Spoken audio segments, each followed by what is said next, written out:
The real sounds of Africa there to once again kick off our World Football phone-in. I can't help it, but I'm doing the Nelson Mandela again, you know, moving from one side to the other side in the rhythm, even though I haven't come to see Gary Lineker or any other player from back in the day. But we are talking them as well, you know, because they never ever disappear off the agenda, do they, when you're talking world football.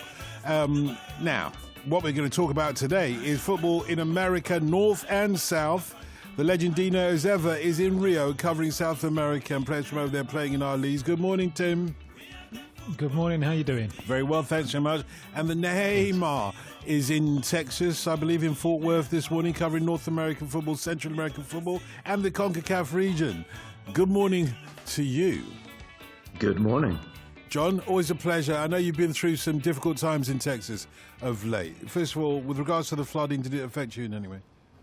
No, I'm way too far north, but we have callers frequently in the Houston area. It's been trying for the region. It's been beautiful to see the football community respond. You know, the rivalries for clubs and that kind of thing have been put aside. The Dynamo were welcomed here to FC Dallas, their rival, to use the training ground. One of the women's games was played here in town with all the proceeds going to relief efforts. So in the face of a very difficult situation that continues to be tough, and of course other places as well, Mexico earthquake, Florida hurricane, I've been heartened to see our community come together. So continued good wishes to everyone, and anything that we can do as a community, let's keep on doing, but so far so good. Just goes to show you that even though you call yourself the Lone Star State, no man is an island, as the Crown Prince of Reggae, Dennis Brown, would have said. Rishi in Newcastle upon Tyne says, with Crystal Palace sacking Frank de Boer after so few games, just 4 games, I was wondering if there were any similar short managerial appointments in your experts' respective regions. Should we take the USA first? What's the shortest managerial tenure that you can think of off the top of your head, John? Oh, man, I'm not sure. In Mexico, it goes very quickly. 4 games is very quick, even for this region where it's often a carousel. There have been some Mexico national team managers who have been very clearly marked as interim, who've had 1-game stints, and, you know, it stays in the record book. It goes quickly, but even for this region, that's not good. Tim? Yeah, we've had a few. I mean, there's one that really stands out, which was Botafogo here in Rio. Around 10 years ago, they had a coach called Cuca, a very interesting coach. He built a very interesting side, and he can be a little bit high maintenance sometimes, and in the end they got rid of him. I think it was a kind of divorce, irreconcilable differences, and they brought in a replacement called Mario Sergio. Now, Mario Sergio was a very fine player in his day. One of, as a journalist, he's one of those who lost his life in the Chapecoense air disaster nearly a year ago. So Mario Sergio came in. He had about 4 games, and then they sacked him and brought back Cuca. So, just 4 games after unreconcilable differences, they brought Cuca back. I think the interesting thing about Rishi in Newcastle's email is it goes on to explain that the decision taken by Crystal Palace to sack Frank de Boer is slightly perplexing because it appears that they brought him in to change the way that the team played, to have a more expansive brand of football. And now they seem to have done a U-turn. So in terms of that, I wonder if both of you can discuss what happens in this case where a team can clearly or isn't able perhaps to interpret what the chairman, the management want, or the hierarchy want, and what the coach is able to bring into the play. It's really interesting to me because, you know exactly what you're getting when you hire a manager with ideas, I think. You know, in Mexico at León, they had a manager, Javier Torrente, who they brought in, and he's a sort of Bielsa disciple. And so, you knew what he was going to do. You know what he was going to ask his players. He wanted them to press, wanted them to work hard, to run, to be fit. And they've just let him go, and he had plenty of time really to put those ideas into place. But I'm not sure he got the players that were right for him. So it is puzzling to me when you give a man a job and you know what you're going to get from the man, and then you get pretty much that, and you say, well, that wasn't really good enough. And I don't know. I mean, I think It's one thing when it's someone who's not proven or doesn't have sort of a style in mind. But again, when you go into it and say this coach is going to change things, this coach is going to transition, this coach is going to change our style, you would think that would result in a little more And time that to is implement that is a long-term outlook as well. So the irony of losing him after 4 games is you say, we want the change. Change takes time. It's exactly what we were talking about last week, that the task of the football administrator and how you can be caught up in the contradictions between looking long-term and looking short-term.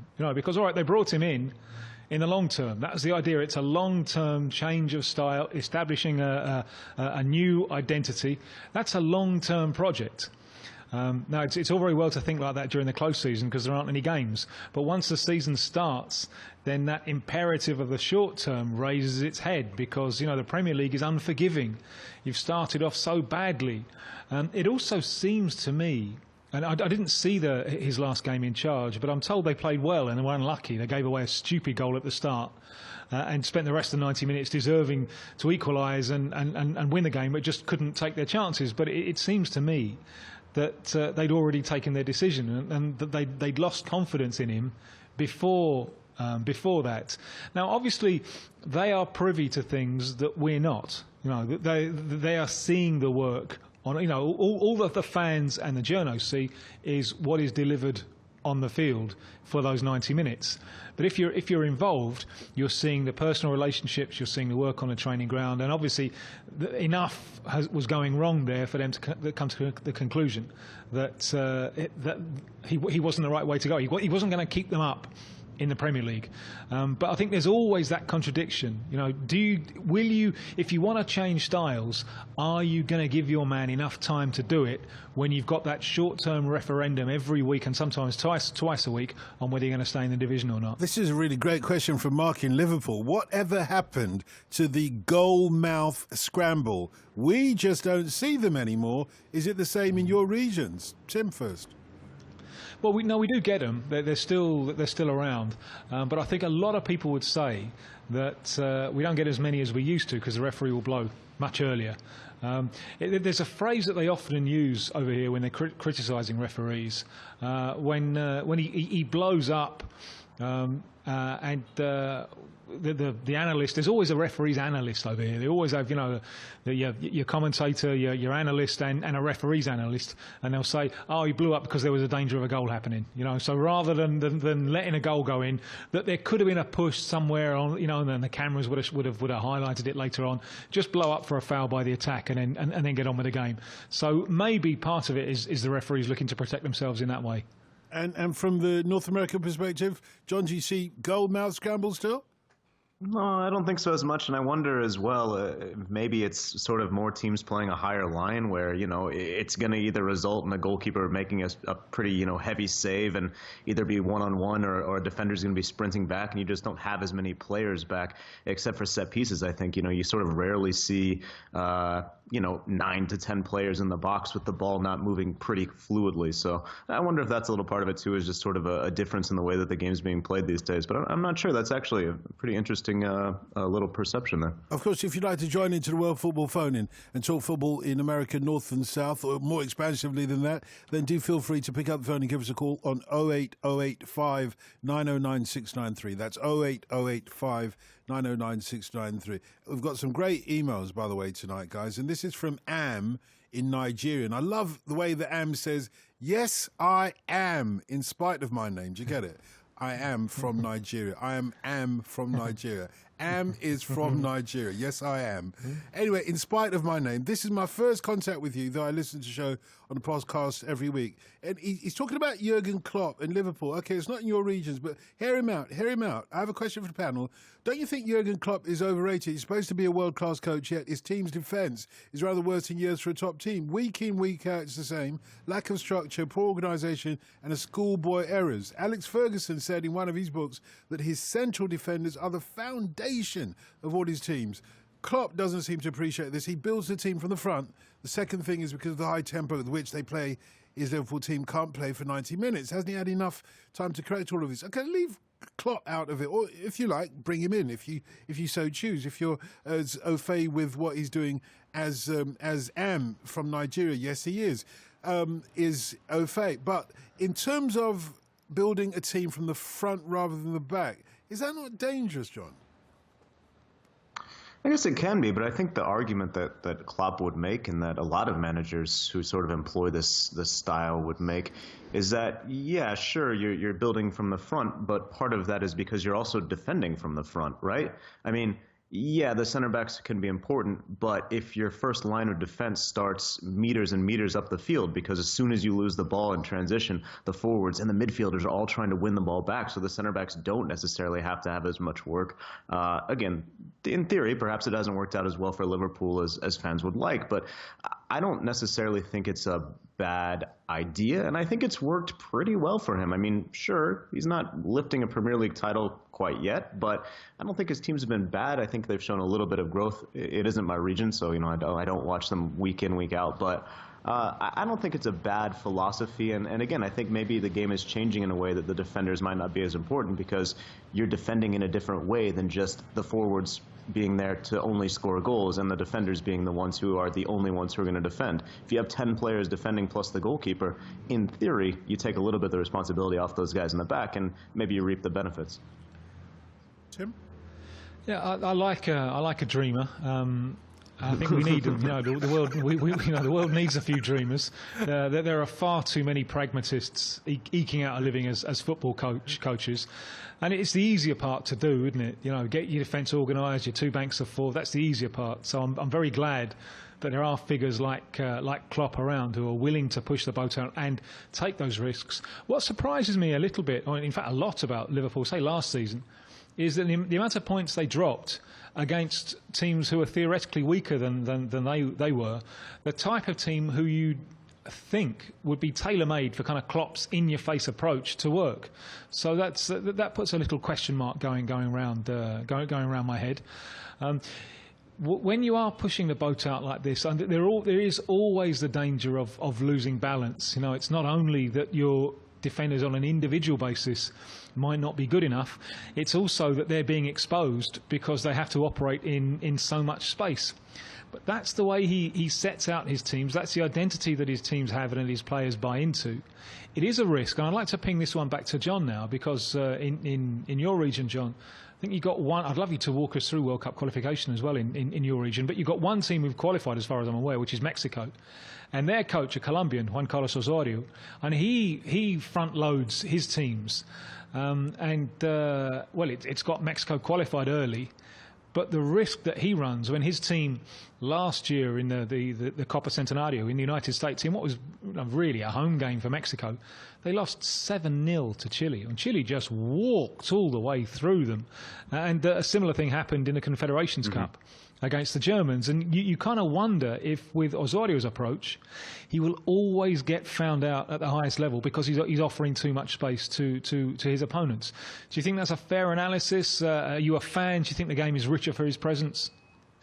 I think it is better, but as you say, I mean, I think the limitations of his ideas, and he's, talk about a dreamer. He's very ideological, very much, convinced in his methods, which are certainly not traditional, which has won him few fans in Mexico, despite the fact that they've qualified first to the World Cup in CONCACAF, when last time around they had to go through a playoff and nearly missed out on the big party altogether. Against Chile 7-0, against Germany 6-2, I think or 6-1, excuse me, at the Confederations. So it definitely seems like that's an issue. I think part of it is that in Mexico's current squad, you have the 23 players, and you look, and the goalkeeper's pretty good. The forward, Chicharito is pretty good. The wingers are top class European quality, and Irving Lozano, Jesus Corona. And then you get to the defenders, and there's really no one who's making a big mark. So not only are you giving teams space to play in, the quality of the defenders as individuals is not there, and he doesn't seem to like to use true fullbacks. So, it's a bit different from what Klopp has done as well. Same idea where he's kind of trying to defend from all portions of the pitch. And again, I think it works against the kind of level opposition. But unless something changes big, I don't see them topping the top teams in Russia. But, if they're able to get to a fifth game, Osorio has done something that no Mexican manager has been able to do off of Mexican soil. So it's something that, yes, ideological, yes, probably will fall short against the top teams in the world. But at the same time, Mexico is hoping to do something they've never done before. And maybe that's Liverpool's situation. I know their fans won't want to hear that. They'll want to win the title, but they weren't in a great place when Klopp took over, and he's got them in a better position, I think. You should have been here last week, you know. You should have been here last week, John, because we were trying to get a Brazilian cat name for James in Nashville, Tennessee's cat. He just got himself a cat. And he's emailed in to say, thanks so much for last week. It was a pleasure to have the listeners think of names for my cat. It made my delivery shift so enjoyable. While my favourite was Andrea Pirlo, I'm happy with hearing Tim say that Felix my cat in Scotland. He's got to do an aye first of all, otherwise it doesn't work.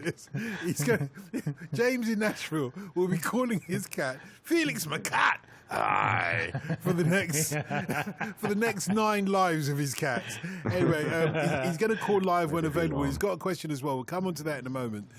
Because this one, first of all, from Tom in Basingstoke. I'm a Reading FC fan. Would like all your opinions on how we can improve. Well, can you give him any perhaps suggestions of players that they might sign from your regions, first of all, Tim? Well, I mean, John. No, you go, John. You go. Well, I think run with the ball, John. Run with it. Turn back the clock 10 years and get Marcus Hanneman back in goal. I think that's the first step. You need an American. You would say that. You would say that. Well, wouldn't I you? mean, come on. That was Reading's glory day. They won the championship with more points than any team ever. I believe. Bobby Convey was on that team. I think you've got Danny Williams, so you've got one American. Sign one more, you'll hit the quota, and you're back to 2, and you'll win the championship again. Be right back up. The only problem is that Jaap Stam is their coach, and I don't know if he fancies Yanks or not. You know what I mean? Well, I mean, that's not my problem. That's a Jaap Stam problem. Tim, can you recommend anybody from over your side? They haven't got that much money, by the way.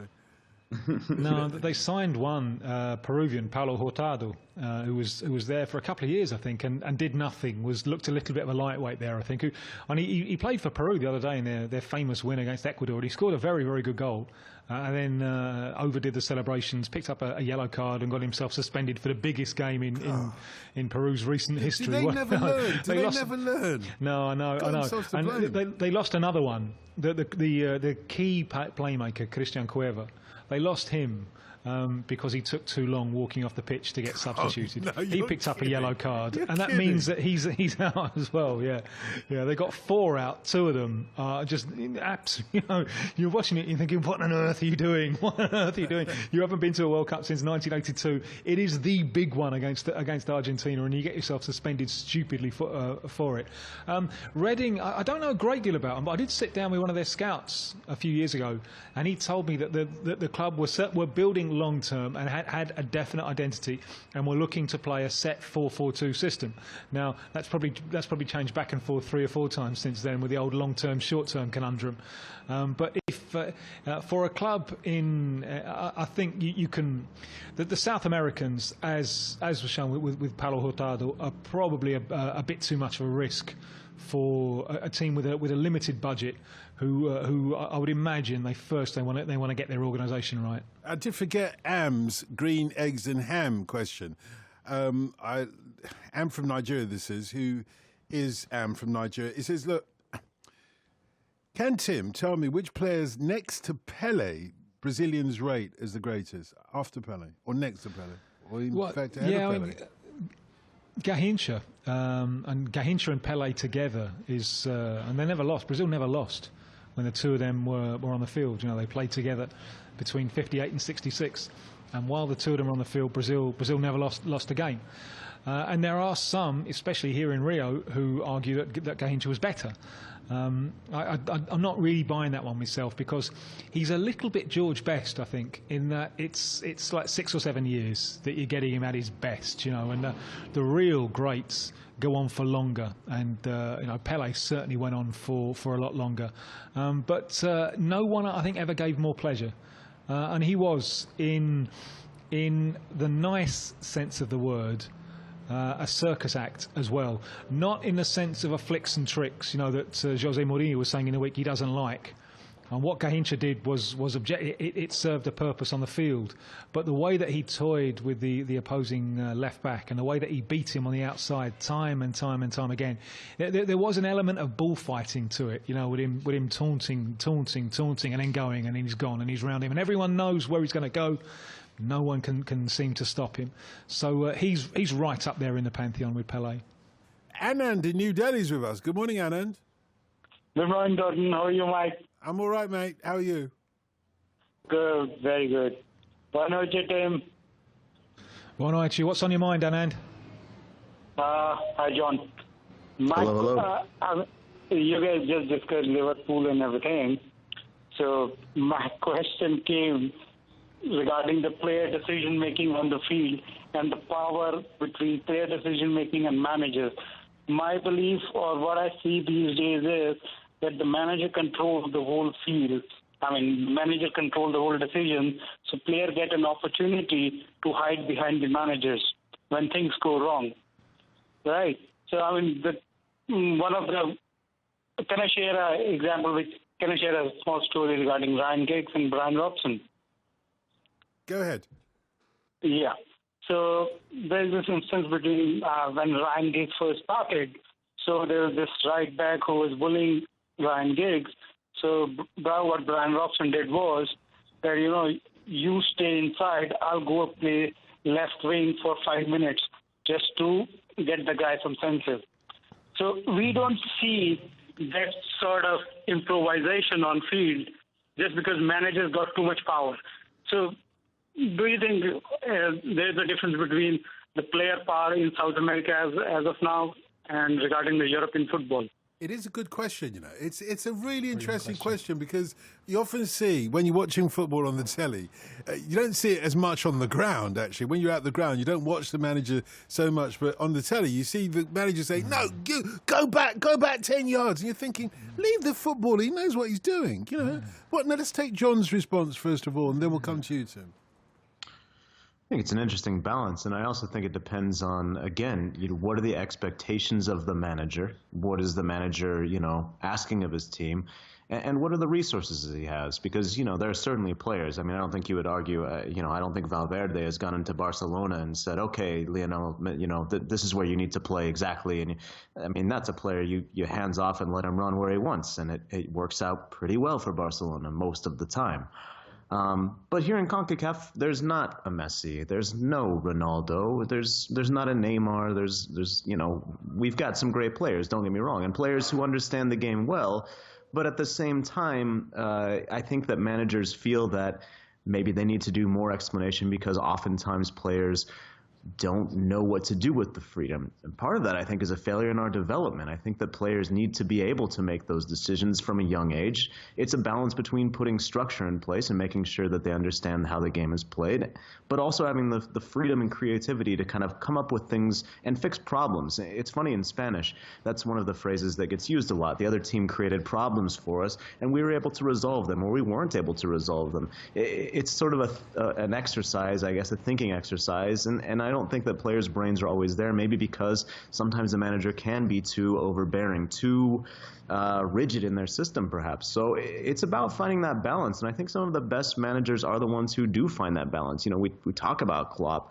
I think he's a guy who, while he has a very distinct structure, he's a guy who also lets the players play within that structure. But part of that is that he has the right players for his structure in general. So I think it's all about finding that right mixture. In the States, how do you interpret the relationship between the players and the coach? Who has the most power in the coach, even on the field?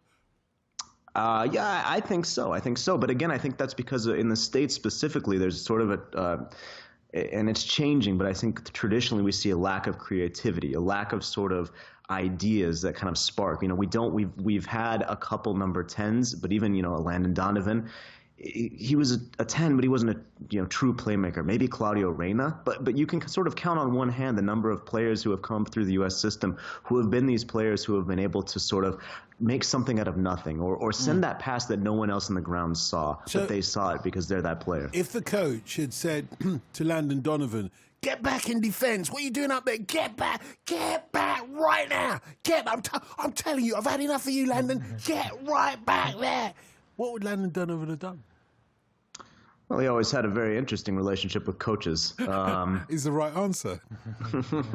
But maybe that was part of it. Maybe it was that he felt that he was able to see something that they weren't seeing, and that it wasn't there. I'm not 100% sure. That's just speculation. But I think that we've lacked in the U.S. creative players. Part of that is sort of, I think, that the game is growing now instead of growing 50, 60 years ago at the pace that it is. But part of it, too, is I think that we, when you look at our other sports, basketball, a coach is drawing up a play every time out, a specific play that you're going to run. American football, the coach sends in a play every single play. I think it's part of the American sporting culture that the coach has the ideas, figures out, tells you what to do, and your job is to execute it.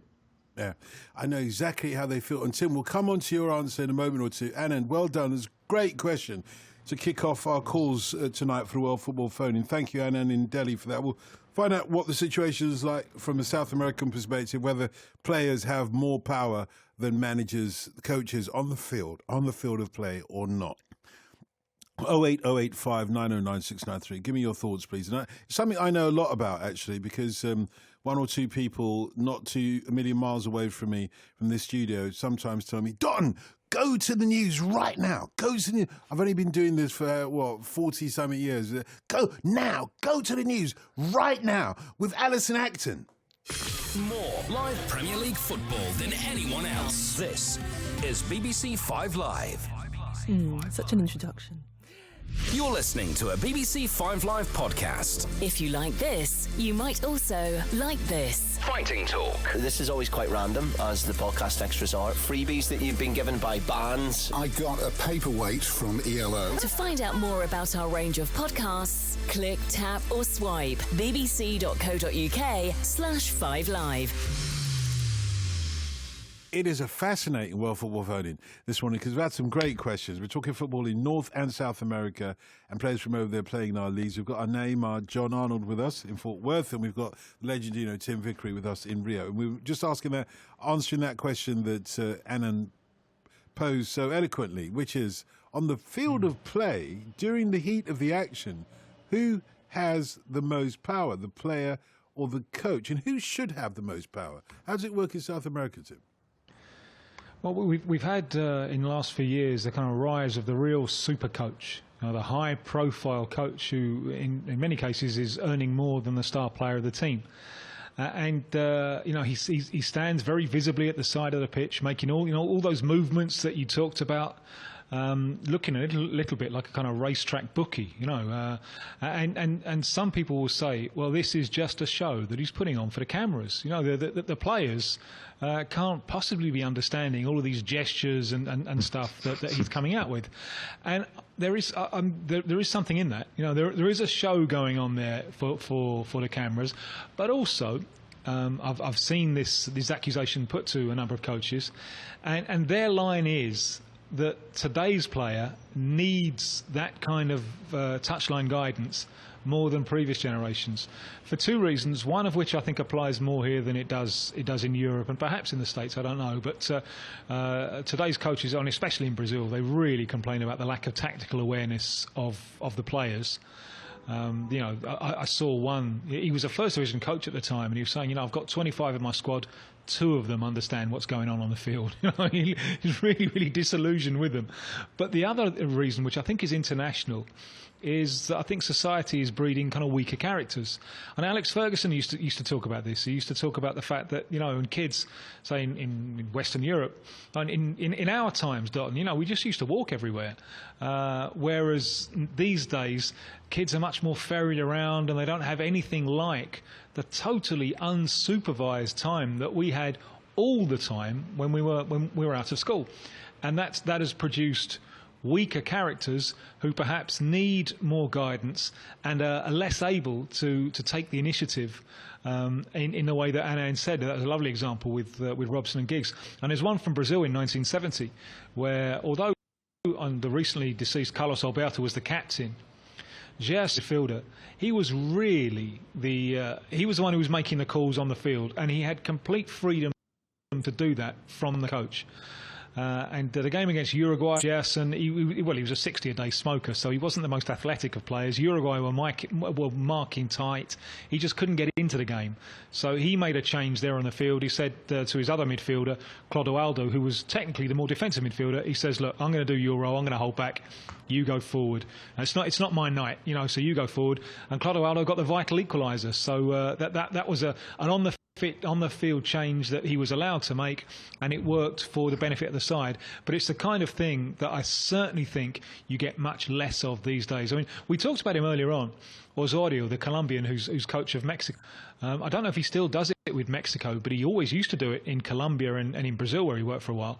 He'll write little notes. I've never seen any other coach do it. He writes little notes on the touchline, and then someone has to run them on. One of his players will run them on and give them to the captain, and the captain will read the notes and pass those instructions to. And this happens numerous times during the game. And I think if you go back 50 years, you wouldn't have got that. I think that the players there were stronger characters, and they were more inclined to make their own decisions on the pitch. Okay. Sorry, go on, John.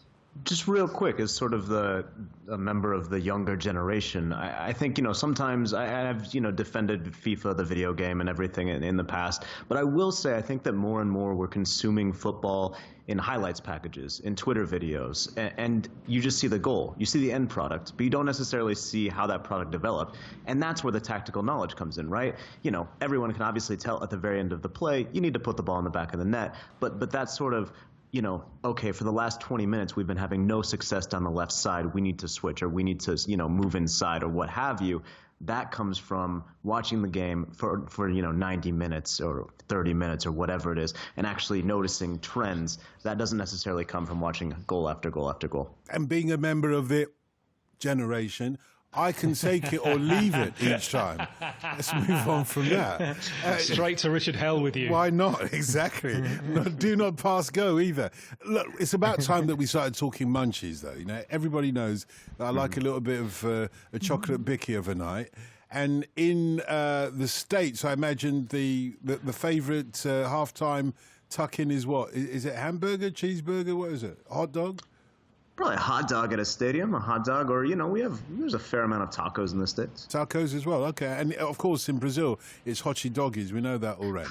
Yeah, the hot dog was originally invented specifically to accompany baseball. Was it really? The fellow who did it for trial and error. And he discovered that put in the sausage. That was this word I heard when I went to a stadium in New York when I went there for the first time. Sausage. Yeah. Put in the sausage inside the bread like that was the best way to keep it warm, and that worked best for baseball games. So that's something which baseball has bequeathed. I always thought that they invented it for a laugh. Anyway, Sean Maslin is with us. Sean Maslin. Good morning. Hello, Sean. Hello, Sean. How are you? Excited. It's a good Friday night. The World Football Phone-In is going on, and I get a chance to talk about food and soccer. Exactly. And Sean is from the Prost America website. What is that, Sean? So Prost America is a soccer website that was founded about 2007. It's originally based out of the Cascadia region, so Portland, Seattle, Vancouver. And it's a website that originally actually started out as a German travel blog, and we did our first match in 2007. Completely in German. It was a Seattle Sounders match. And we've kind of slowly moved across the United States, and that we have an editor in Frederick, Maryland, yours truly, it kind of shows about it. And we've had a chance to be able to cover some of the biggest matches in not just the United States, but also Mexico, Canada, and all across the world. And it's we're just slowly doing our best that we can and trying to be able to put out quality content. Yeah, and you also, obviously, come up with recipes for some of the countries in the CONCACAF region, because there's so many countries. John was just talking a moment ago about the tacos, which doesn't strike me as a particularly footballing snack, I've got to be honest. Let's go for a halftime taco. But I imagine it works in certain parts of the United States, in Texas where he's from, maybe not so much up in Seattle and Vancouver and so on. Well, it depends, really. A lot of the stadiums outside of the parks or in the arenas will have a lot of food trucks. And particularly with tacos, you think about the hard shell, but there's also the soft shell as well. And you can usually use a piece of aluminum to be able to carry with it. You're thinking about food that is, and one of the things that we've been trying to talk about when we do our talk about our food series on our website, is things that are readily accessible for eating when you're on your way to the stadium, be it tailgating or if you're walking from the metro to the park, something that you can be able to eat and walk with. And it does, I will say, it is quite an appetizing thing, especially now, being a media member, you smell all the delicious things coming out of the different food trucks. In particular, we have here in DC the pupusa, which is very similar to like a taco. Have you had a pupusa, John, at halftime at a football match? A pupusa, you know what it is? I do know what it is. Never at a football match, but it's mostly a Salvadoran thing, I believe. Salvador and Honduras, big Central American thing, the pupusa, yeah, Sean? Correct, yeah. And DC United, which is our local team here up in the Washington, D.C. area, has a huge following on the Salvadoran community. Raul Diaz-Arce, who played with the team in its inaugural season, and I think it was up until 1998, really brought a lot of that community out here. It's the Central American community in the D.C. metro area is huge, and they quite love their pupusas, and they quite love their DC United. And it's actually interesting because that was something that's been brought up. There's a new stadium with the DC United coming out next year, and they're getting a chef named Jose Andre Flores. I believe he's been on Top Chef. And so a lot of the commenters say, well, are we going to have pupusas? Because that's something that's very common at DC games. So I didn't get an answer on that, so hopefully we'll be able to find something. But what's in it? What's in a pupusa?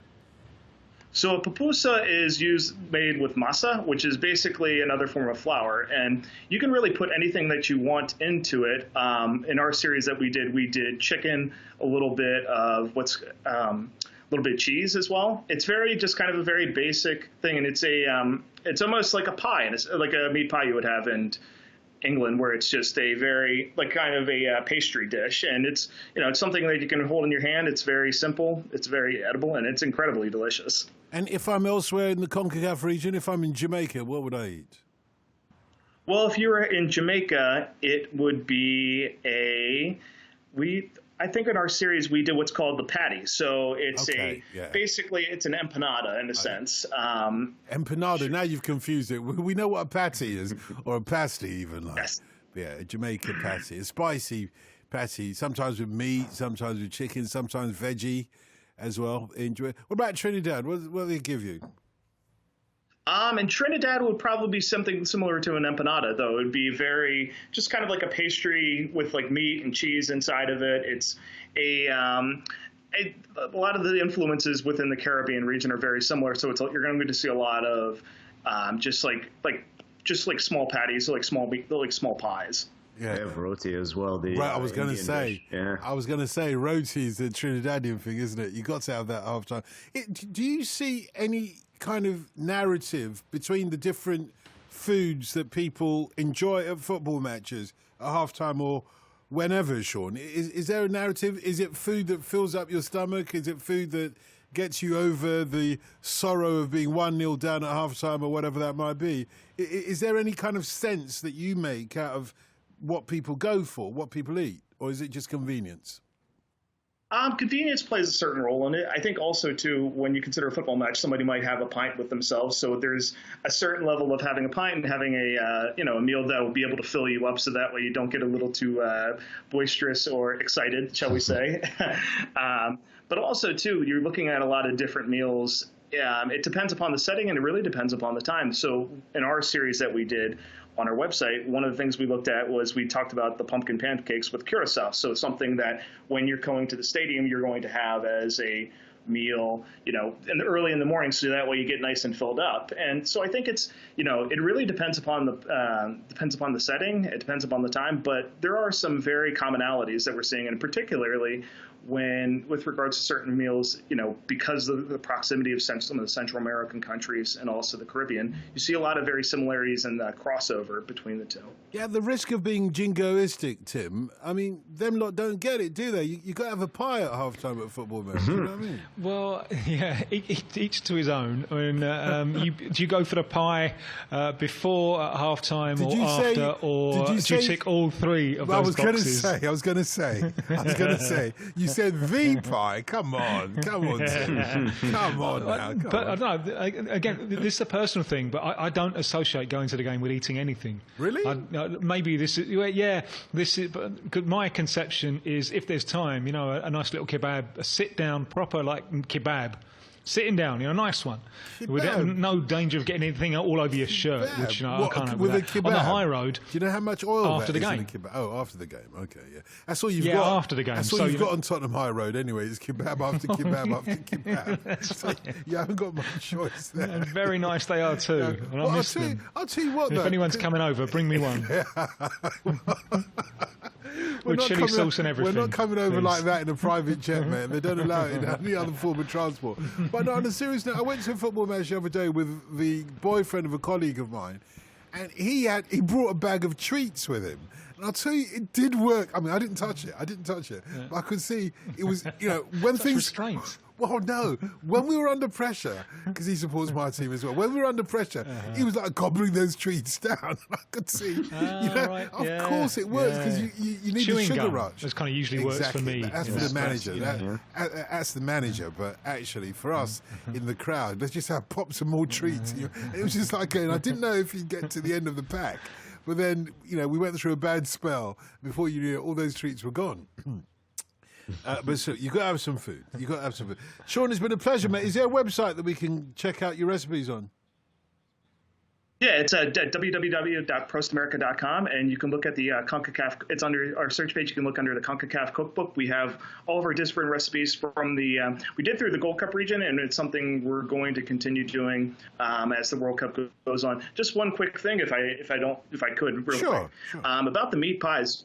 Actually did, because DC United used to have a exchange with partnership with Sunderland, and at one point they did a food exchange where Sunderland, or we had meat pies at the RF.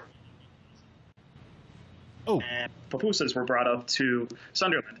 Now, I'm sure John could probably go into a little more detail. I'm not sure if he's been to a game at RFK, but I'm sure he knows the history of the ambience there. The meat pies were not very well received. They were not well received, Johnny.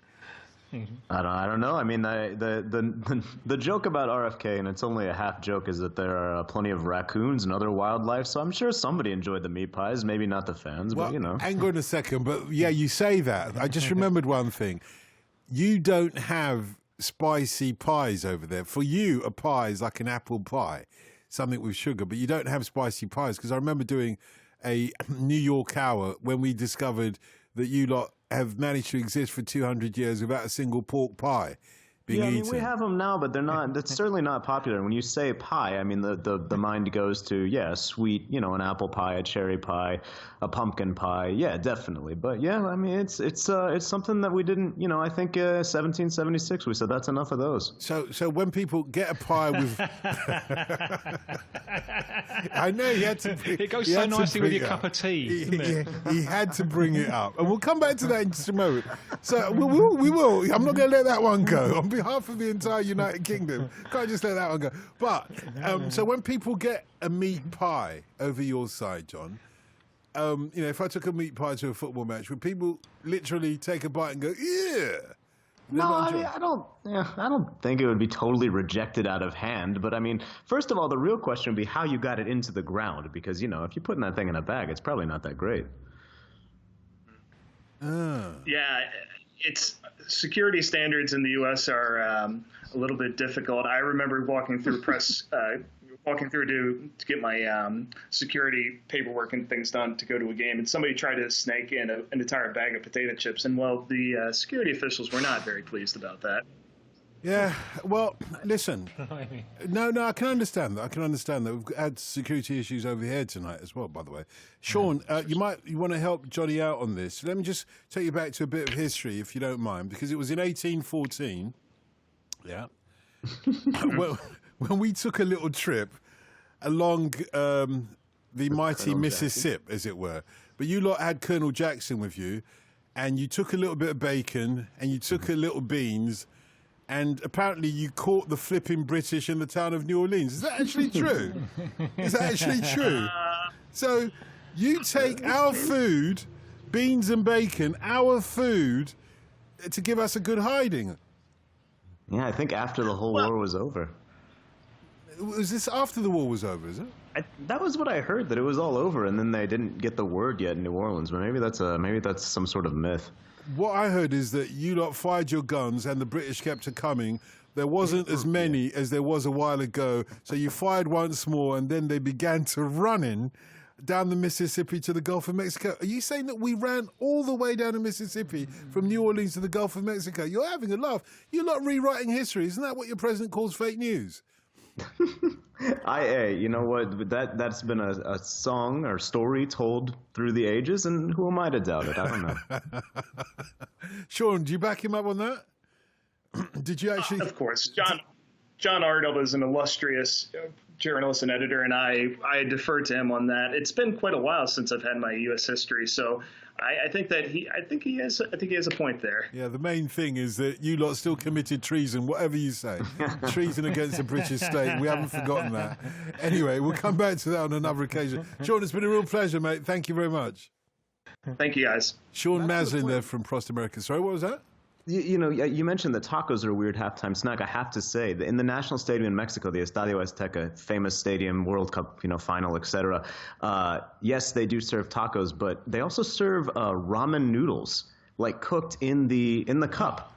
And so that would be the strangest thing I've ever seen. And people eat it, people buy it, and it's a hot day, and they're still slurping down some ramen from the stadium. So that tops tacos to me. I think we need to stop talking about food now, because Ian says, "Give over, guys. I'm lying in bed. You've got my mouth watering and my stomach rumbling like thunder, and don't want to get out of bed for food." Yeah, I know how you feel. I know you feel. Well, all right. What about a bit of rum then? I read once. I don't know if this is true.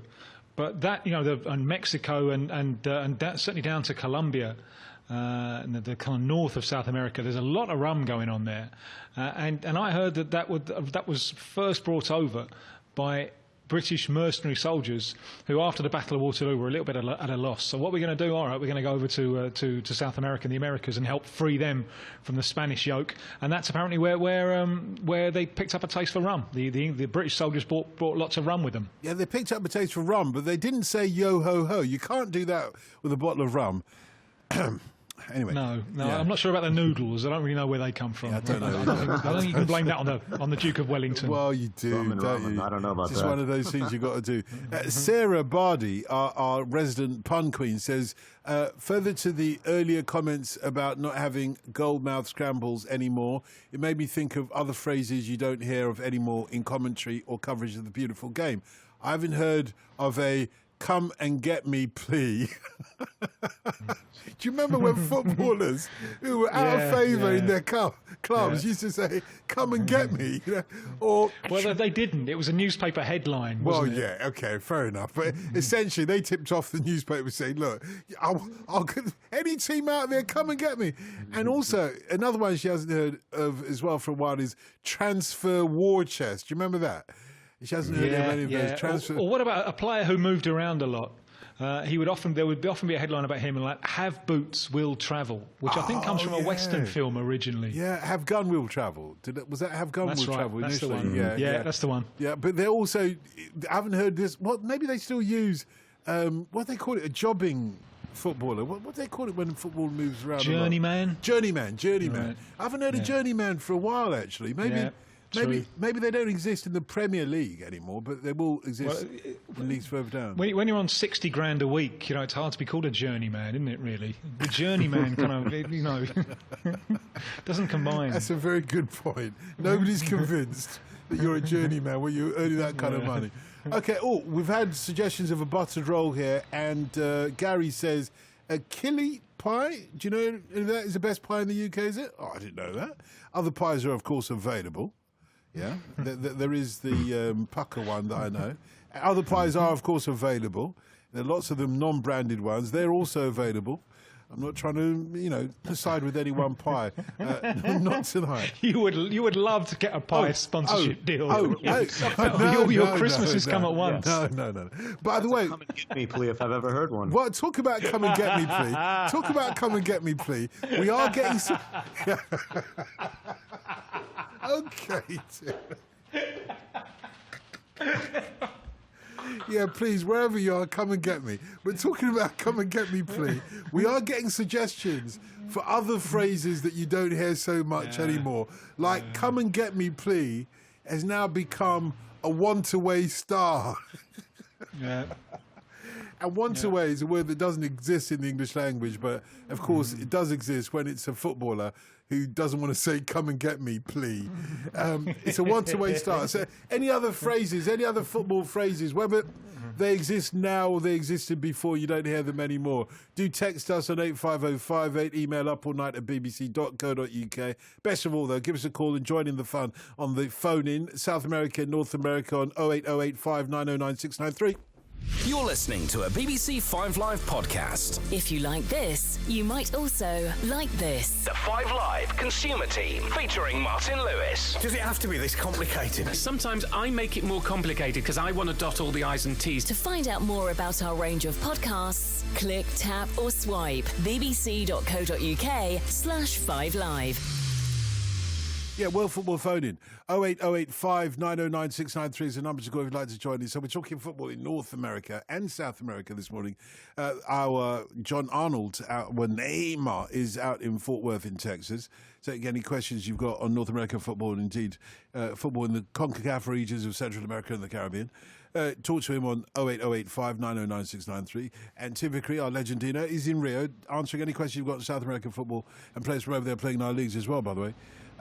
Talk to him on 08085 909 693. Lots of you have been texting in. Thank you for that on 85058 or emailing upallnight@bbc.co.uk with your favourite football phrases, whether you hear them still or you don't. Late fitness test, says Jonathan from Bristol. Late fitness test. Whatever happened to that? Tom Cleverley is a Premier League journeyman, says Tim in London. We're asking whether there were any Premier League journeymen left. He goes with Tom Cleverley. Jonathan in Greenock says, why does anyone who is left-footed have a quote-unquote cultured left foot? I've never heard of a cultured right. Educated left foot as well. You've never heard of a cultured right or educated right foot. Yeah, they're just ordinary right-footers. Anyway, let's catch up with what's going on in the People's Republic of Greenwich with Mick. Good morning. Well, Costa Rica. Well, you know, I see that there Tim Vickery the other day on the boot, and he looked real dapper, and he was wearing his paper shade, no. And you can forget your prize. What you need is a little bit of bread and dripping. And I think that Tim Vickery is a journeyman. Whoa, Tim. Right, so you're being Chris Waddle tonight, are you, Mick?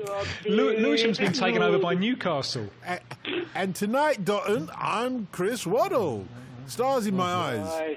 Are you a journeyman, Tim Vickery, and your paper shit? Guilty as charged. Guilty as charged. Oh, God. I'm enjoying this, Mick. You carry on. You've got to carry on in that accent, though. You can't slip. You can't slip. Well, I don't want to go over the northern stereotypes, do I, Davy Moore? Where'd you get the Davy Moore from? Oh, you know, got the best various equipment in the world, man. Yeah, where'd you get the Davy Moore from, though? Davy Moore? Oh, can I tell you, man? No, I'll tell you why, because those are my middle names. And I just thought, did you know that? Oh, can I tell you? Okay. Mick, I'm allowed to do a Nigerian accent, yeah? Yeah, as long as Tim does his Midlands. Hold on a second, Mick.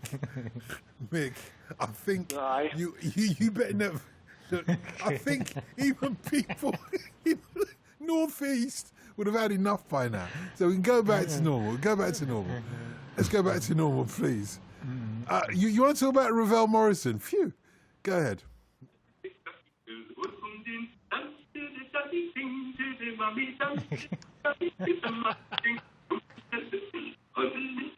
Oh, I don't know. Okay, but let's talk about Ravel Morrison then.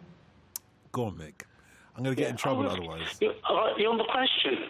Yeah. Okay, yeah. Ravel Morrison's gone to FC Atlas on loan. Has he played any games for them yet? No, he hasn't. Atlas is actually, he was not ready yet. He got in during last week, and he wasn't quite, we hadn't had enough training sessions with the club, but it didn't matter because their game was postponed.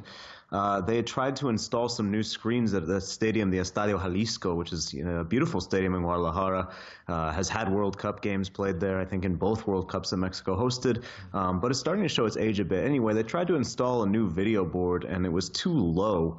They were worried that the players might hit it with a kick, that it might send it kind of tumbling to the ground, and so there were player safety concerns, and the game was postponed.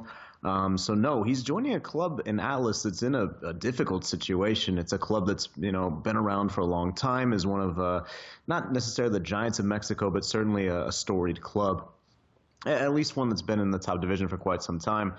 They're in danger of relegation. In fact, if everything ended today, they would be down. So only one team goes down, and that'll happen in the spring. But I think Atlas is expecting a lot from him. The fans were a bit confused, I think, at the signing.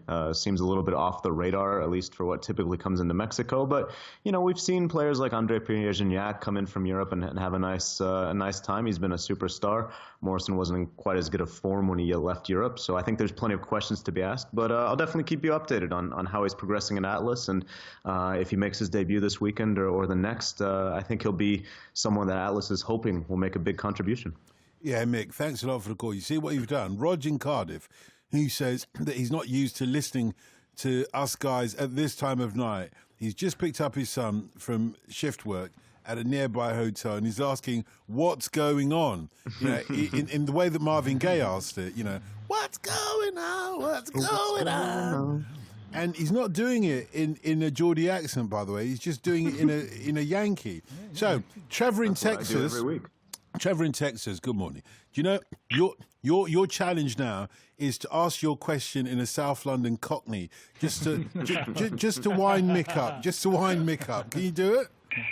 No, I wouldn't even try, though. My wife likes to pretend she's British because of Harry Potter. She's allowed to pretend she's British. When I was making this call just a moment ago, she was going, trying to pretend a British accent. I was thinking, can Brits determine whether or not Americans are pretending to shoot? Because she was going like, oh, I'm Harry Potter, and I like aero bars, and they're all bubbly. And that's the best I can do, which is terrible. That was pretty bad.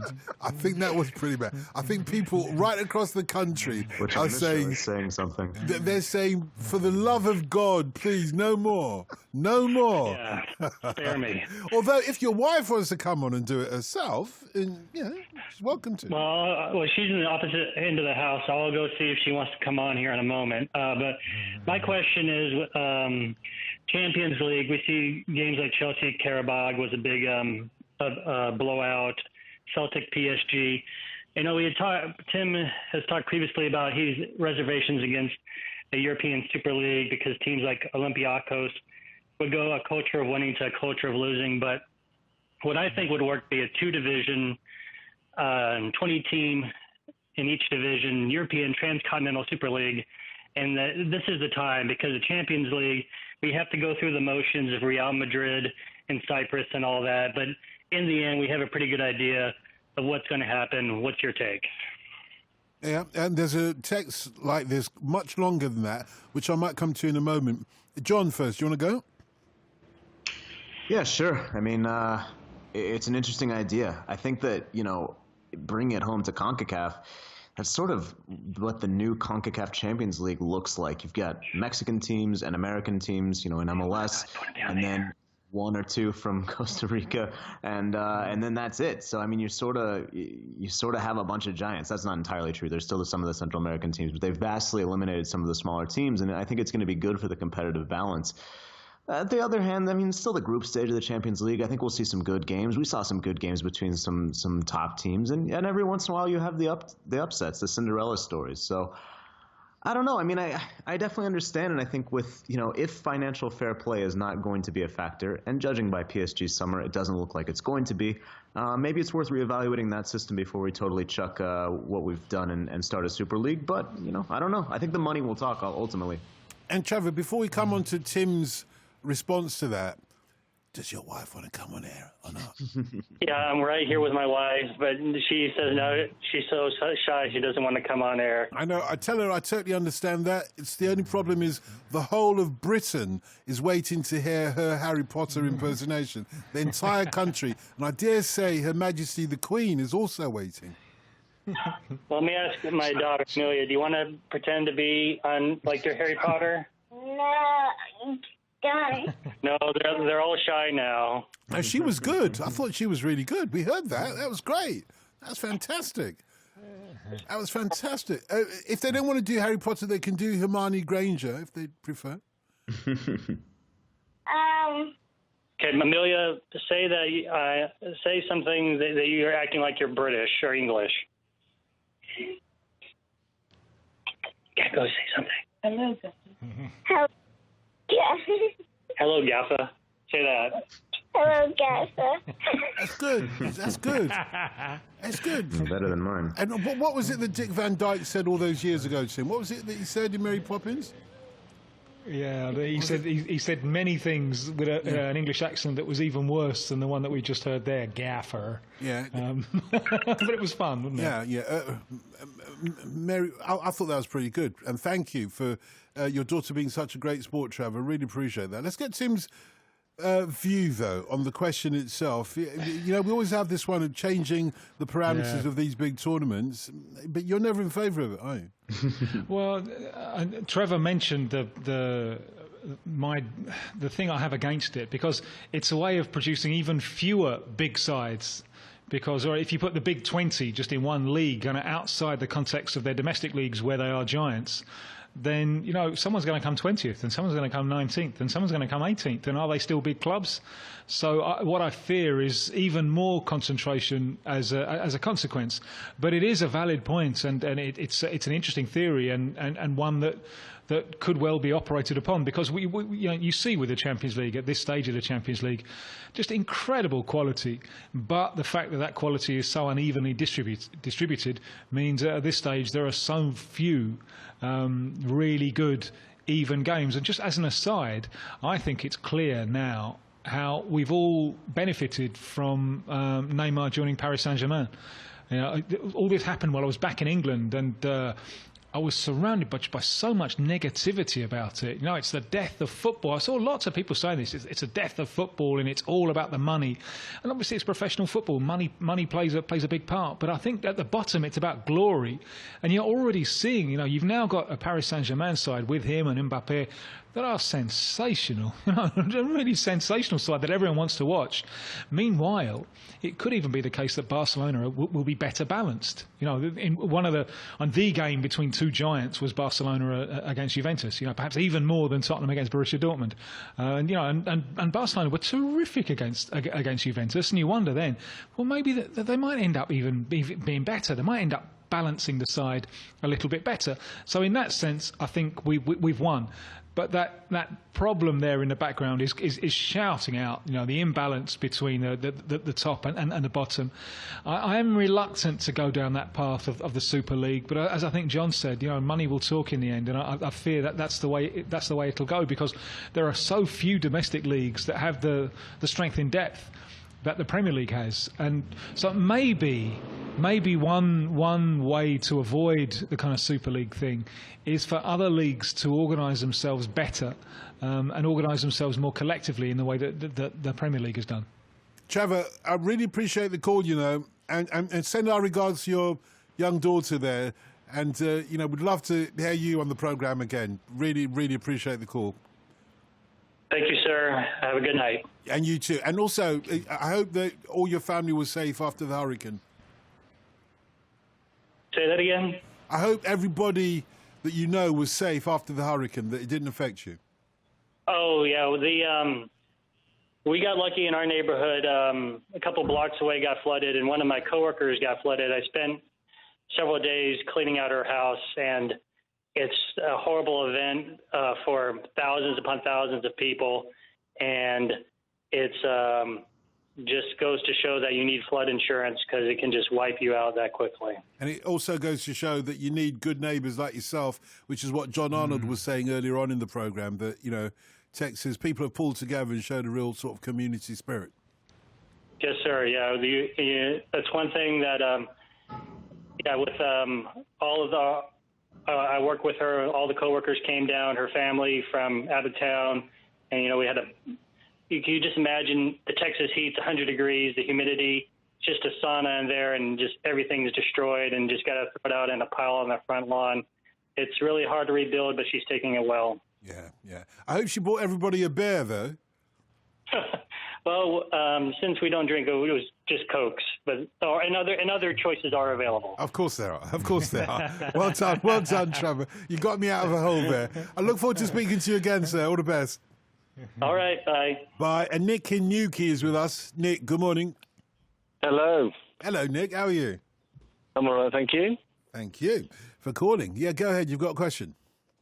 Yeah, it's a three-part bit, actually. Curacao Hang on, 3 parts? We had Subbuteo on last week, and if you know how Subbuteo works, you're allowed a sub-question. 3 parts, is that a way of breaking down to have 2 sub-questions? 3 parts of the same question. Well, you say that, Tim. It's 3 parts of the same question. You say that, Tim, but when you score a goal, and then you bring on a sub. You don't sort of say bringing on these 2 extra players is part of the same substitution, do you? Yeah, not a perfect comparison, but not bad for this time. Worked for me anyway. Anyway, go ahead, Nick. Don't worry. I'm listening keenly though to make sure they're all connected. I'm going to have to give you a yellow card if they're not. So you go on. You go on.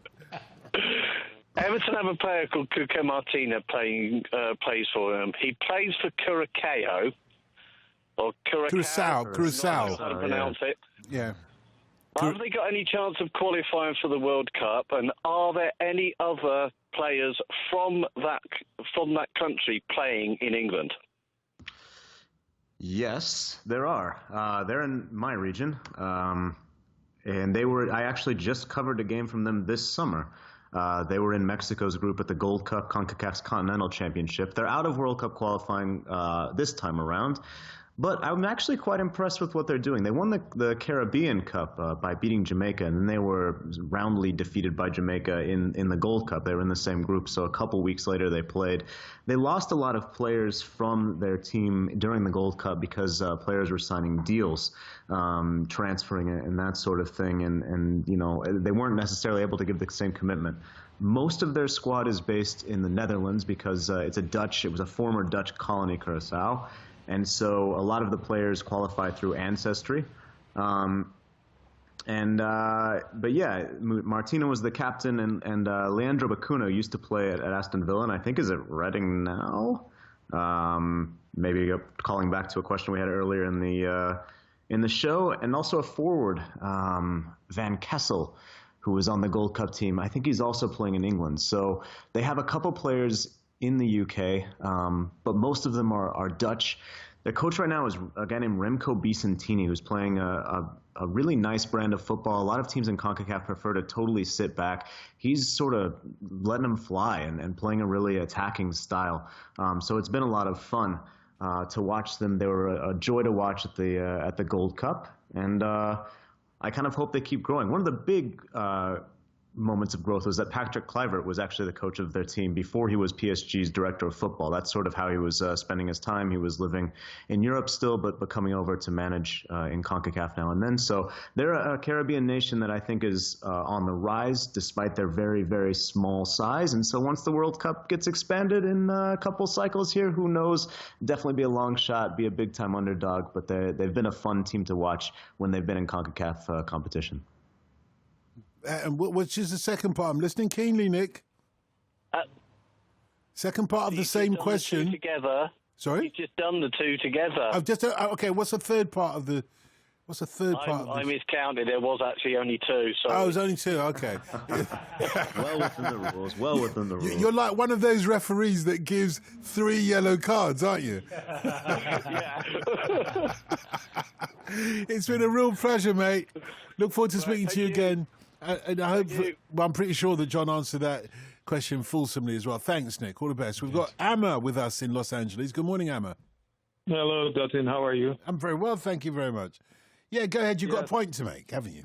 Yeah, so you were talking about the terminology. I have one uniquely Nigerian term. No. You might appreciate. Yeah.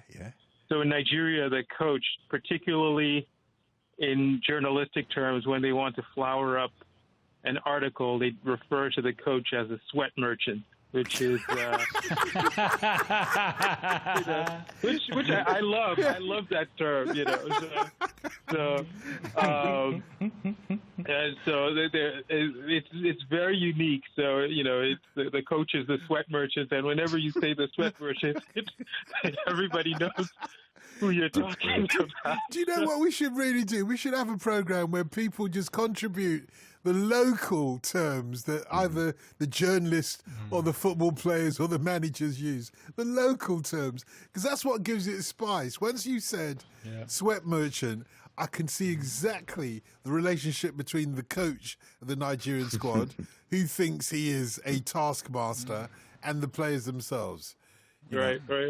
And there is a lot of, as you will know, Ahmed, there is a lot of controversy. Every time there's a new coach who happens to be Nigerian, they expect a certain kind of respect from the players, because part of Nigerian culture is you must always respect your elders, even if they're even if they're only a day older than you. And when you get some footballer coming from Chelsea earning 10 times as much as the coach, and he doesn't see why he should lie prostrate in front of the coach just to say hello and good morning to him, the coach can't get it. He said, I am the sweat merchant. You are just a small boy. Now lie down in front of me prostrate and shut up your mouth. When I am talking, shut up your mouth. I am talking. Basically. Well, Nigeria has a German coach right now, so. Oh, well, it won't work with him. It won't work with him.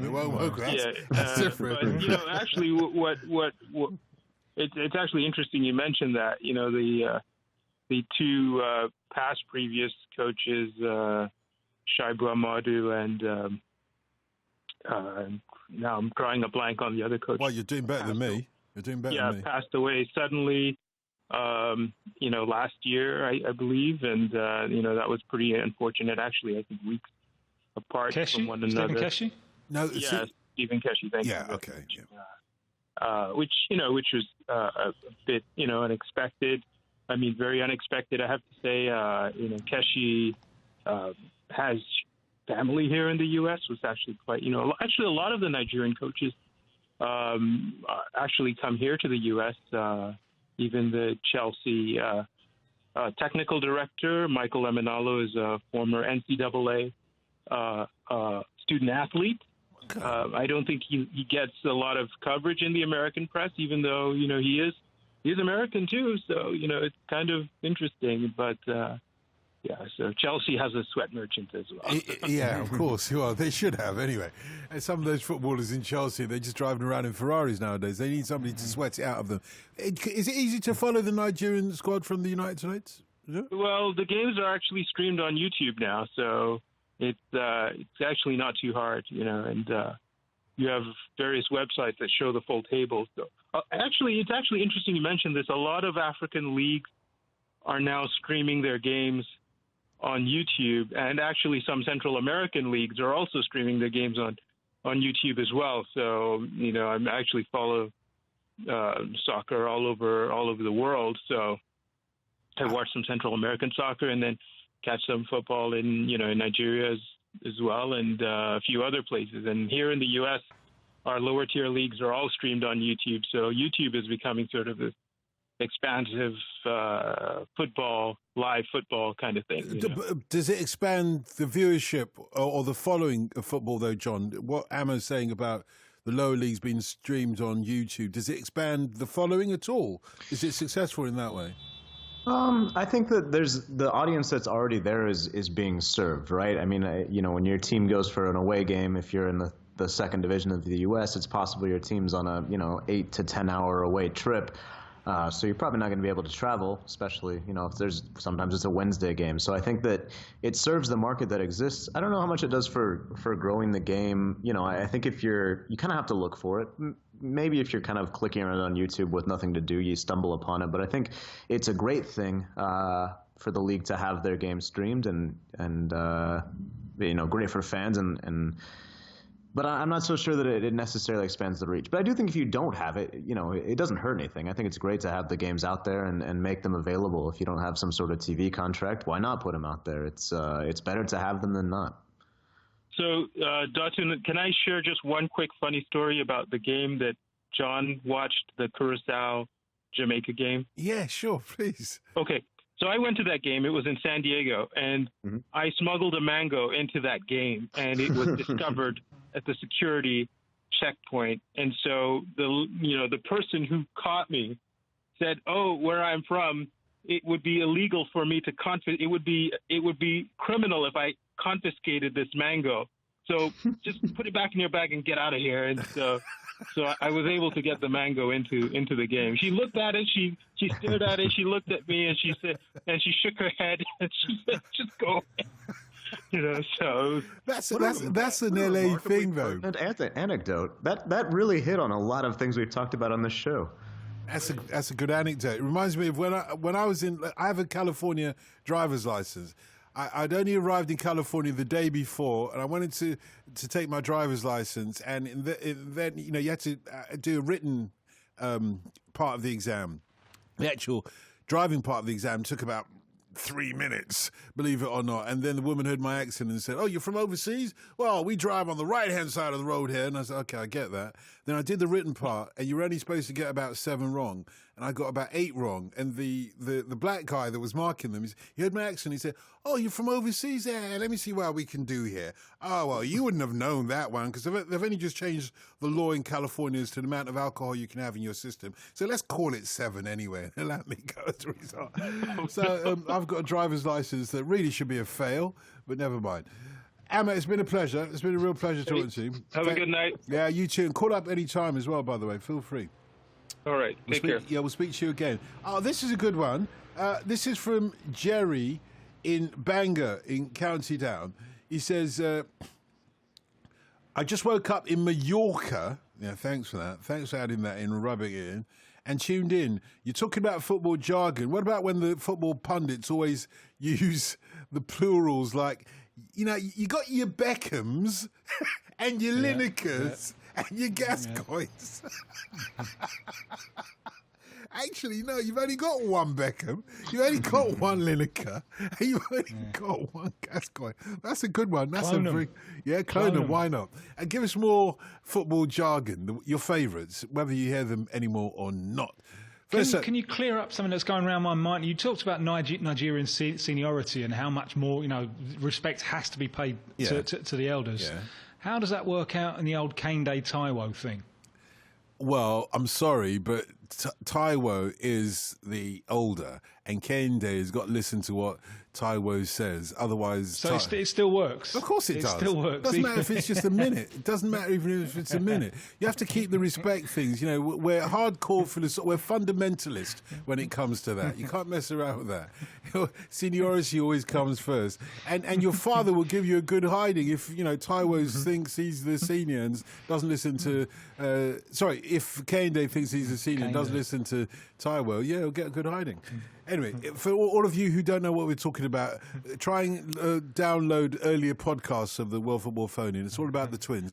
You're listening to a BBC 5 Live podcast. If you like this, you might also like this. The 5 Live Football Daily. Don't forget you can continue the footballing conversation on social media. Just search for @5Live Sport. To find out more about our range of podcasts, click, tap or swipe bbc.co.uk/5live.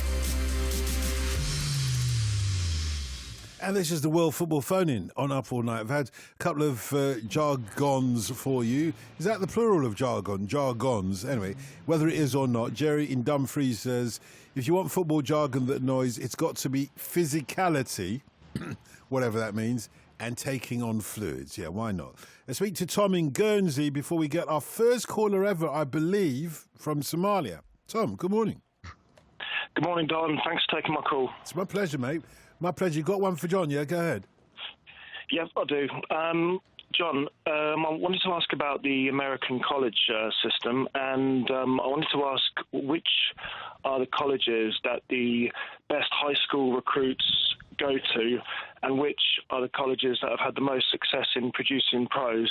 Are they the normal ones which have been successful in producing NBA players and NFL players like Kentucky, Duke, Michigan, Ohio State, or are there some others that have good success in producing professional soccer players? But you're talking, in terms of soccer, you're talking about, aren't you, really? But, are they the same ones? Yeah. Go ahead, John.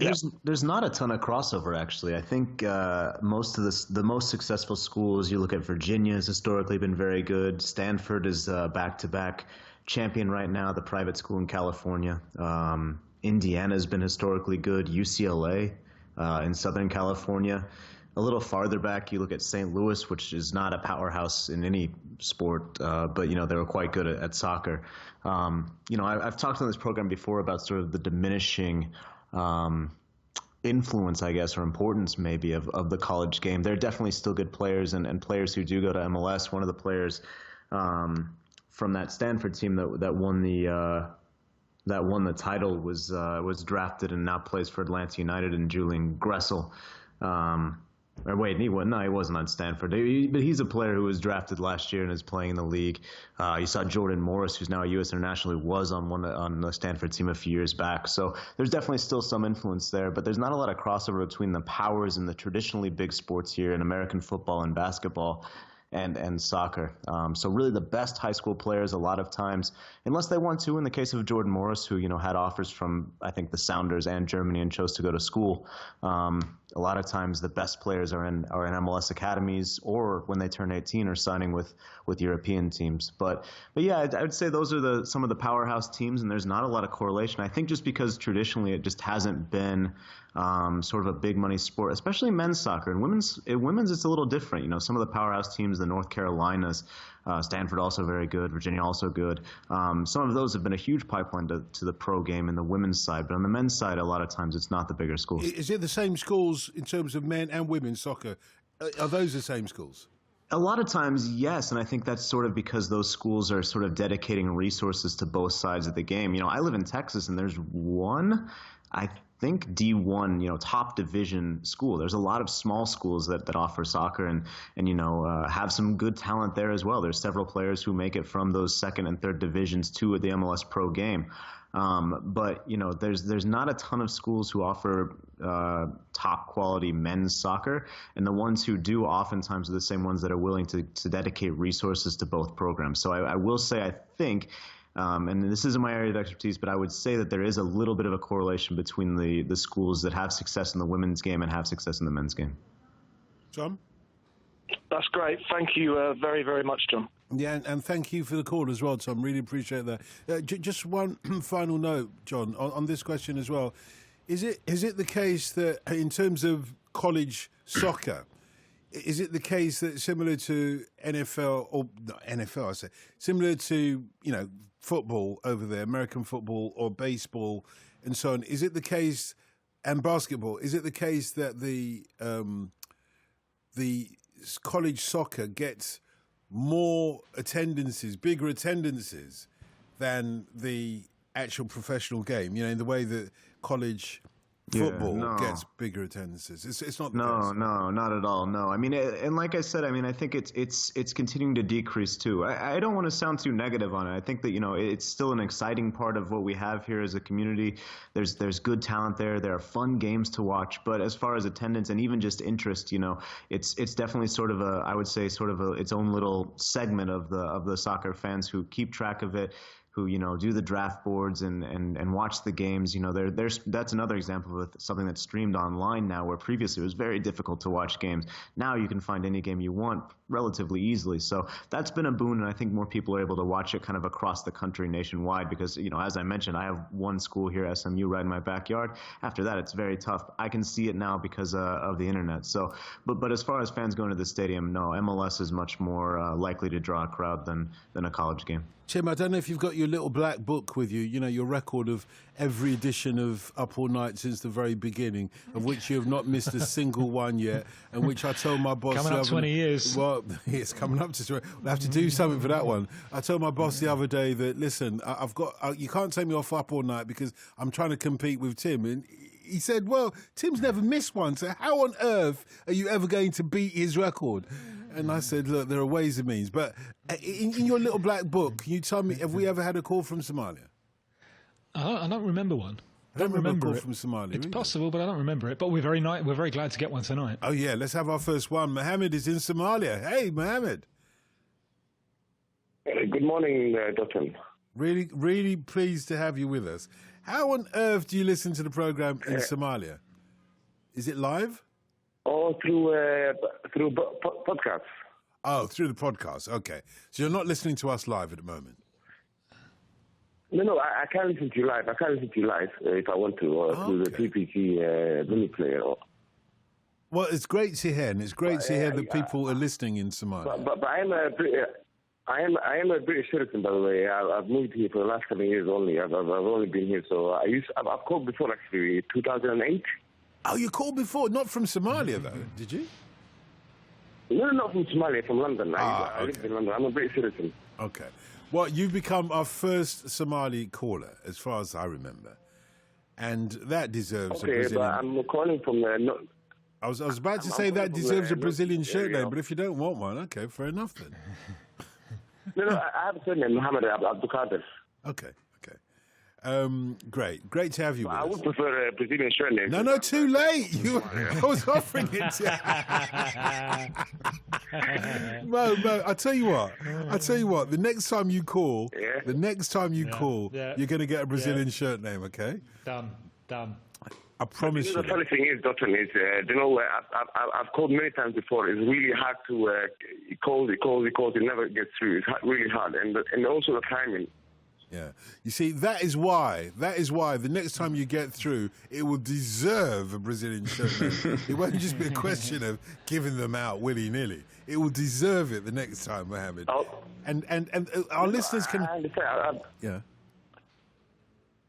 I've been listening to it for nearly over 10 years. I've been listening to it for over 10 years. Only 10 years, Sean Wheelock would say. Only 10 years? I've been listening to over 10 years. Oh, well, yeah. It depends where over, you see. I know the history. I know the history of the program, but the question I wanted to ask was basically there was two young defenders from South America. One was Alvarez Balanta, and the other one I can't remember was it Bruno or Brazilian guy. He came to Marseille a few years back. And basically, I haven't heard nothing from their progress so far. So what they're up to, and Eder Alvarez Baranta, young Colombian, who he played against Man United in the week. He's in Switzerland with Basel. And when he first got into the River Plate side, that's where he developed as a professional. And he was instantly compared with Daniel Passarella, which is as good as it gets for a left-footed centre-back. And he's quick, hard, classy, can really play, can make an attacking contribution. Not the tallest centre-back, but good in the air as well. And he just made such a fantastic instant impression. And I remember raving about him, but I also remember saying, I want to see him when he makes a mistake, because there is the way he plays as a centre back, or it can be a left back as well, is high risk. You know, he wants to get to the ball first, and if he gets it wrong, if he gets the calculation wrong, then he's running the risk of being caught on the wrong side, or of giving away fouls.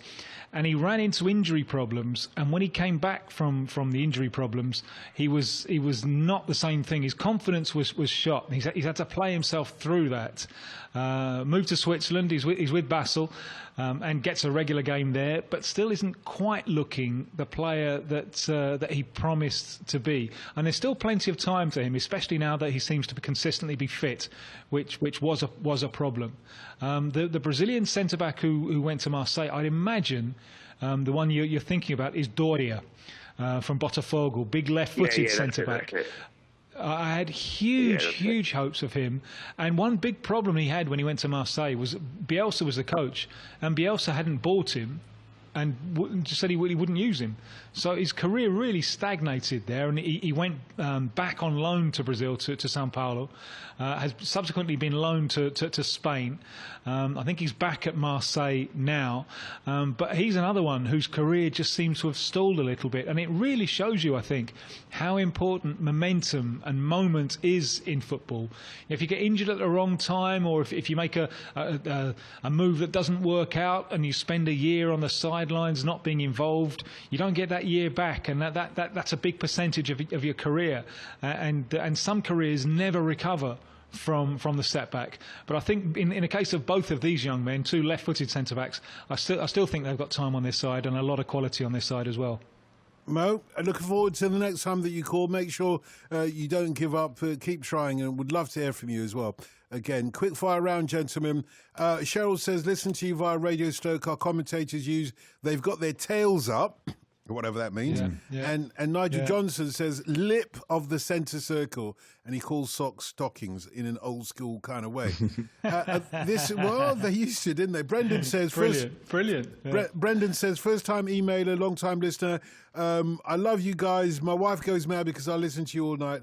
Now, after the Cologne incident, if you like, in London with 20,000 fans outside the stadium trying to get in to see Cologne versus Arsenal, how many fans have you lot ever seen at a ground? I'm a Scouser, and I've seen 10,000 outside Anfield on a night of European Cup against St Etienne. What about you guys? Do you want to go first, John? How many fans who couldn't get into a ground have you seen?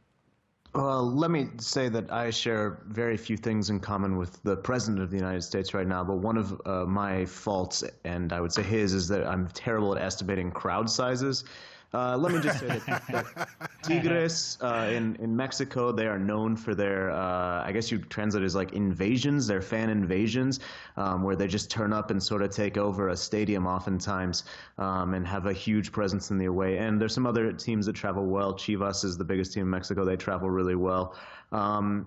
So, yeah, and also one sort of attendance note, although I hope everyone is going to be able to get in and have a ticket. Atlanta United going for the MLS attendance record, going to have more people than ever before at an MLS game. Hopefully, they hope this weekend. I think it's 71,000 in the beautiful new stadium. Wow, that's not bad. That's not bad. That's very good. That's a little note there that doesn't quite apply because I think it'll be. I was there for the stadium opening on Sunday. It was very orderly, so hopefully it will be orderly as well in Atlanta. But the bug is definitely bit there, and we'll see if there's some traveling MLS support that brings big numbers, but hopefully not big. They need to get Sean Spicer to be their PR person, and he's apparently he could do with the job right now, as I understand. He's around. So it'll be 700,000 people before you know it. Anyway, Cameron in Saigon says, as usual, I'm loving the show, and it's a highlight of my week. As an Arsenal fan, I often hear about how revolutionary Arsene Wenger was when he first arrived at Highbury. Sadly, it seems like he's fallen behind the likes of Guardiola, Pochettino, Klopp, etc. Can the team tell me of any managers that they see coming through that may one day be considered revolutionary? And what do you think the next fashionable formation will find its way into football, like 3-4-2-1 has become popular recently, even at Arsenal after many years of 4-4-1-1? Tim first. Yeah, I think however the formation is set up, and the thing is to get as many players involved in the play at any one given time, be it attack or defence. I can see a lot of virtue in a kind of 3-4-2-1, as long as you're covered down the flanks for the quick transitions. I'll tell you one young coach who is looking really, really good here in Brazil. It's the son of Jairzinho. We remember Jairzinho, the great Brazilian winger in 1970, centre forward in 74. He was better in 70. His son, Jair Ventura, with Botafogo, has done absolute wonders, and he took over just over a year ago, and everyone, all the club supporters thought they were going to get relegated, instead of which they've just gone on from strength to strength to strength, and he's got the team totally under control. He's got that team knowing exactly what they're trying to do, and it's a very pragmatic model of play. They're not a particularly wealthy club. clubs. So they're not looking to outplay anyone. It's very much a kind of keep things tight and counter-attack model of play. You know, the pragmatic thing, which is the easiest thing to do when you're not the greatest. But he's doing it very, very well indeed. And he grew up with his father playing abroad, so he speaks languages. I wonder where he's going to go. And John, stateside, quickly. Yeah, there's Greg Vanny who's coaching Toronto right now. He's only 43 years old. He played in Major League Soccer for quite some time as a defender. He's coaching Toronto FC right now. They're rolling. They're the best team in the league, favorites to win MLS Cup. So he had a rocky start, but I think he's figured it out. He's done a nice job assembling some of the big money pieces that Toronto's brought in and sort of blending them in. And he plays an interesting formation with three at the back as well. So I think he's maybe a coaching prospect to keep an eye on, especially if they continue having the success they've had so far this year. Glenn in New England is with us. Good morning, Glenn. Hey, what's going on, Don? Nothing much, mate, but it's great to hear that there is a New England over your side, because we're still living in the old one, you know what I mean? Yeah, I hear you, bro. Anyway, great to speak to you. You've got a question for Tim. Go ahead. I do, yes. So this past week, both La Copa Libertadores and La Copa Sudamericana started this week. And I know that the Copa Libertadores usually overshadows the Sudamericana. However, for Fluminense, they actually had an interesting match. They went up against La Liga de Quito from Ecuador. My question for Tim is, despite the fact that it's only La Copa Sudamericana, how was the atmosphere in their city? Did they take the match seriously? I wasn't able to see the game. How was the press? Considering, that was the team they lost to in the final for actually both competitions. And I think they're the only team, if I'm not mistaken, in Rio to not win a title, correct? And full marks for your pronunciation as well, by the way, Glenn. Go ahead, Tim. Yeah, Botafogo don't have a senior international title either. They've got a CONMEBOL. It's a smaller thing. I was in the stadium for that one last night, Fluminense and Liga. And the game kicked off at 7:15, which is way too early for Rio. I mean, our big games usually kick off at 9:45, which is probably a little bit too late. It's done for TV. But 7:15 and get in there, and you're gonna get crushed to death in the underground, So it's a bad time for the city, and despite the timing, and to my astonishment, we had more than 42,000 in the stadium. We had nearly 43,000 paying customers. So the Fluminense fans were really, really up for it, and there's no doubt about it. The Sudamericana is nowhere near as important as the Libertadores. Libertadores is a Champions League. The Sudamericana is the Europa League equivalent, but it's a title, and we know we're getting towards the business end, and we're going to have the semi-finalists of the Libertadores sorted out this next week, and the quarter-finalists of the Sudamericana. And so, for the sides who are still in the Sudamericana this time, it's they can smell the blood of a title. And for Fluminense, the fact that it was against an opponent who deprived them of 2 wins nearly a decade ago really did put some extra spice on it. As far as the game went, Fluminense scored very early with a free kick where the wall was badly lined up by the Liga goalkeeper. So Gustavo Scarpa, nice left foot. Yeah. After that, it was a little bit disappointing, and 1-0 at the altitude of Quito next week, it's very much in the balance. Yeah, Glenn, thanks a lot for that. Quick fire round, because Kende has sent us an email. Kende, that you know so well, Tim. Blue is the colour, football is the game, he says. Don't know what he's talking about, but he wants to know, if you had the opportunity to build a team in your regions, would you build from the back, goalie and defenders, build from the middle, outwards, or build from the front, backwards? As we've talked about slightly earlier. John, what would you go for? Are those A, B, or C? Give me a center back that can pass and start the attack from the back, and also put some long balls over if we need to resort to that. I think that's maybe an underrated, especially if he's left-footed. I think that's something typical Yank. You're going for the goalie and defenders, yeah? Typical Yank. Let's start with the goalie. Say goalie. Yeah. Well, goalie. You're going from the back, aren't you? I want the left-footed center back. Yeah, but you're going from the back. Yeah. Okay. Even though I defended Klopp, I would build from the LCB. Yeah, exactly.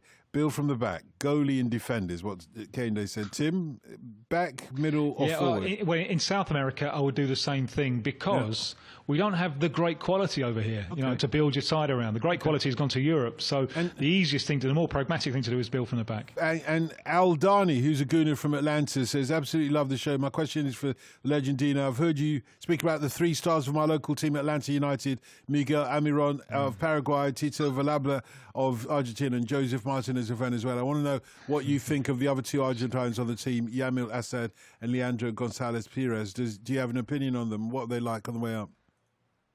Gonzalez Perez is a useful and rugged, strong character Argentine defender. Assad, I don't remember particularly well. I think he was at Vélez, and stocky little wide striker.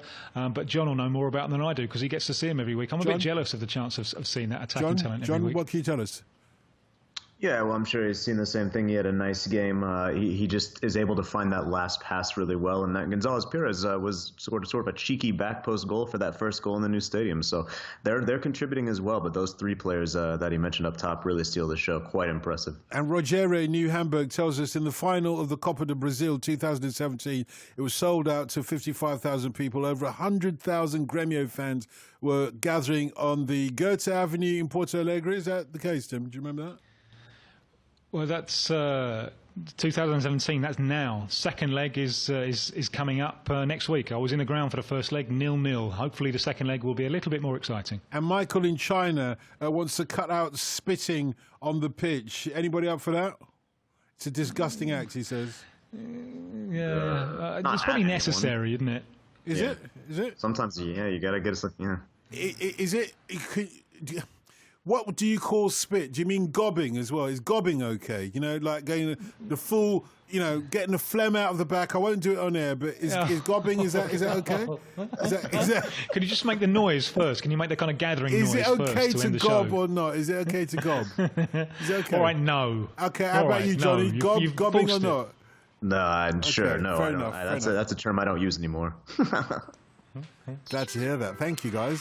On digital and online. This is BBC Radio 5 Live. bbc.co.uk/5live.